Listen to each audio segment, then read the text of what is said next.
New at 6 tonight, an $11 million project to help untangle a traffic trouble spot and hit a snag. The intersection of MoPac and Loop 360 in Southwest Austin can be a pain for drivers, and it's a real danger for cyclists and pedestrians. Betty Cross joins us in the studio now. Betty, fixing this isn't going to be as easy as expected.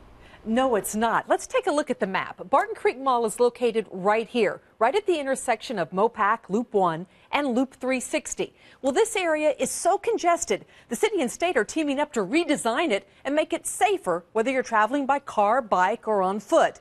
But when construction workers started drilling down into the Barton Creek Greenbelt, which is located right here, what they found surprised them.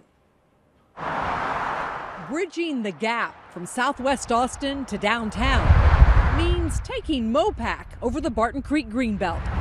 There are 3 lanes for cars, but little room for cyclists and pedestrians. Which is kind of scary. Kendra Kawoka and Ethan Spears like walking their dog on these trails, but say there's nothing relaxing about trying to bike around MoPac and Loop 360. 2 cars right next to you, then they can't get around you, then you're pretty much being pushed off the road. Which is why the state is working with the city of Austin to build the Barton Creek Bike Bridge. The new concrete path will stretch over the creek and Greenbelt, connecting to the MoPac frontage road on each side.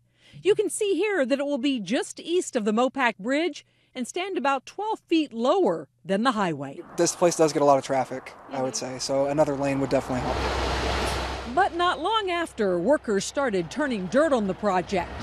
They had to dig deep, deeper than expected, to finally hit the limestone bedrock. The actual foundation has to go through bedrock, or it just doesn't have anything strong enough to hold that foundation. Redesigning part of the project has slowed construction and increased cost. But none of the changes impact the Edwards Aquifer currently, but we are deeper in certain areas than we originally anticipated. By the end of next year, this orange maze should be replaced with 14-foot wide bike lanes and a bike bridge.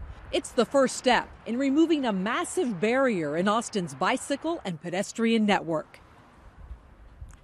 All right, a lot of you drivers are going to want to hear this, because when this 2-phase project is actually complete, cyclists and pedestrians won't be the only ones who benefit. Near Barton Creek Mall, right up here, if you drive through this area, you know 3 lanes shrink to 2 right here where it crosses with Loop 360.